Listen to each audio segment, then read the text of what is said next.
محمد ثاقب طیب نگر کو موصوف آ کر اپنی تقریر پیش فرمائیں۔ موضوع ہے محسن اعظم صلی اللہ علیہ وسلم۔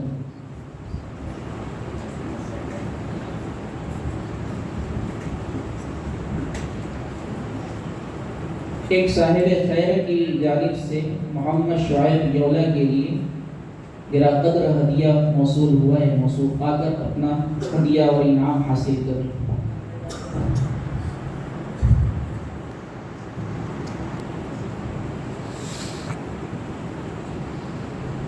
الحمدللہ کفا والصلاة والسلام على من اصطفى اما بعد فاعوذ باللہ من الشیطان الرجیم بسم اللہ الرحمن الرحیم لقد كان لكم في رسول الله أسوة حسنة صدق الله العظیم۔ محترم مکرم حضرات علماء کرام اور عزیز طلبہ، سرور کونین رحمت للعالمین صلی اللہ علیہ وسلم کی زندگی کا ہر پہلو، آپ کی سیرت کا ہر جز انقلاب آفری پیغام اور آب حیات کا درجہ رکھتا ہے۔ قیامت تک کے لیے انسانیت کی فوز و فلح کا وہ معیار بھی ہے، اور اس میں کوئی زاویہ بربریت اور وحشت کا نظر نہیں آتا۔ آپ نے مٹی کے ذروں، پانی کے قطروں، اڑتے بادلوں، چڑھتی گھٹاؤں، گونجتی بجلیوں، زمین کی پستیوں اور بلندیوں، خشکیوں اور تریوں میں خدا کے جلوے انسانوں کو دکھائے۔ دشمنوں کو اپنی دل فریب تعلیم و تربیت سے اپنا جانثار بنایا۔ انسانوں میں سے مال و دولت، نسل اور رنگ کے بھید بھاؤ کو یکسر مٹایا۔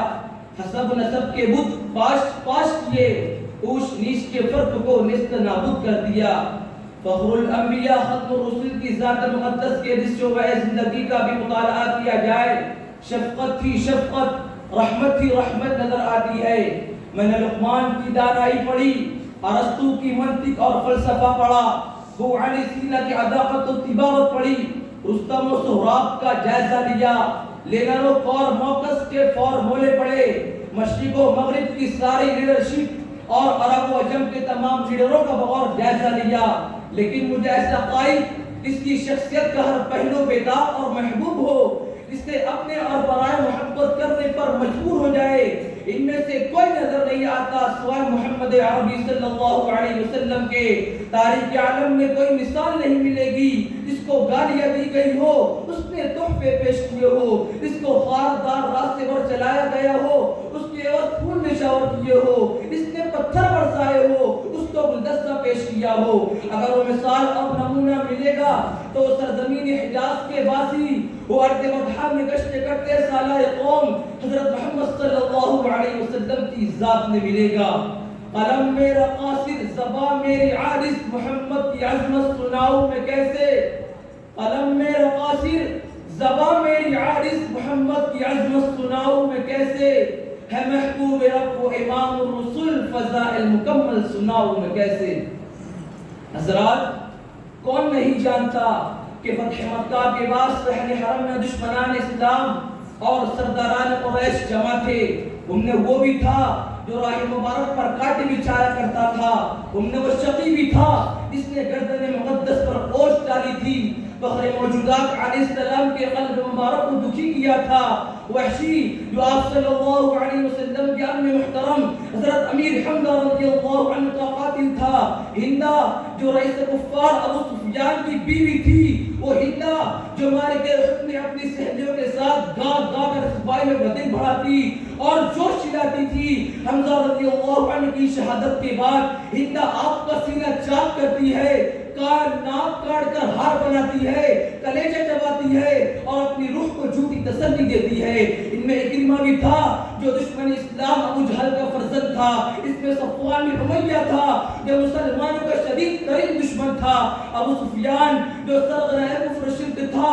یہ سب بارگاہ رسالت عزت نام میں باریاب ہوئے اور اپنے قصور کا اعتراف کیا۔ سرکار دو عالم صلی اللہ علیہ وسلم نے سب سے مخاطب ہو کر دریافت فرمایا کہ قریش کیا خیال ہے میں تمہارے ساتھ کیا سلوک کروں؟ قریش مزاج تنازتے تار گئے کہ آواز پر رحمت کیوں آتی ہے رحمت کا سہارا لے کر بولے خیرن اخو کریم و ابن اخی کریم، آپ سے بھلائی کی توقع رکھتے ہیں اس لیے کہ آپ شریف بھائی اور شریف بھائی کے بیٹے ہیں۔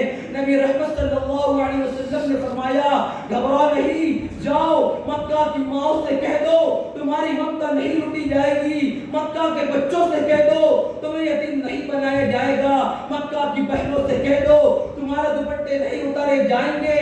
آج جس نے گلے پر تلوار چلائی تھی اس کو گلے سے لگایا جائے گا، جس نے سینے میں خنجر گھونپا تھا اس کو سینے سے چمٹایا جائے گا، جو پیغام موت بن کر حملہ آور تھا اس کو جام حیات دیا جائے گا۔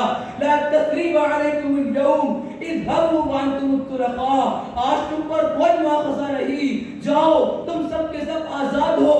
پھر اعلان فرمایا آج جو سفیان کے گھر چلا گیا اس کو امان ہے، جو مسجد حرم میں داخل ہو گیا اس کو بھی امان ہے، جس نے اپنے گھر کا دروازہ بند کر لیا اس کو بھی امان ہے۔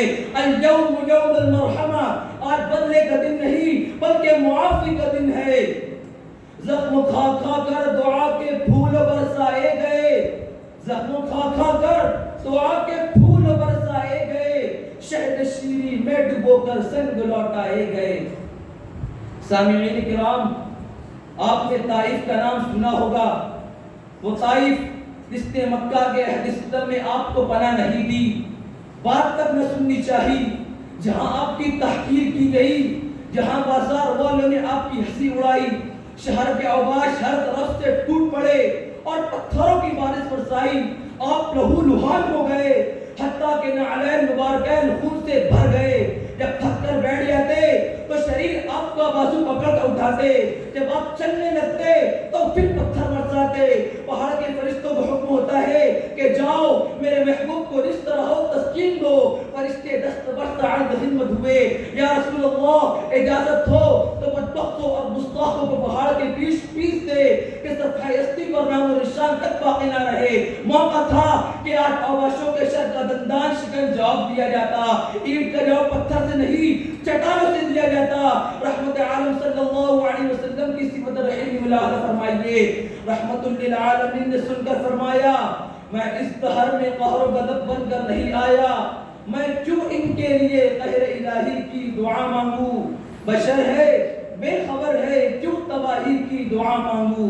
رسول اکرم صلی اللہ علیہ وسلم کو اس دن اس قدر تکلیف پہنچی تھی کہ 9 برس بعد جب صدیقہ عائشہ رضی اللہ عنہا نے دریافت فرمایا کہ تمام عمر میں سب سے زیادہ تکلیف کا دن آپ پر کون سا آیا، تو آپ نے اسی طائف کا ذکر فرمایا کہ وہ شام میری زندگی کی سخت ترین شام تھی۔ عبداللہ بن ابی رئیس المنافقین تھا، حضور صلی اللہ علیہ وسلم کی در پردہ دشمنی میں کبھی کسی سے پیچھے نہیں رہا، ہر موقع پر خفیہ سازشوں کا جال پھیلاتا، حضور اور مسلمانوں کی احانت کا اعلان میں مرتکب ہوتا۔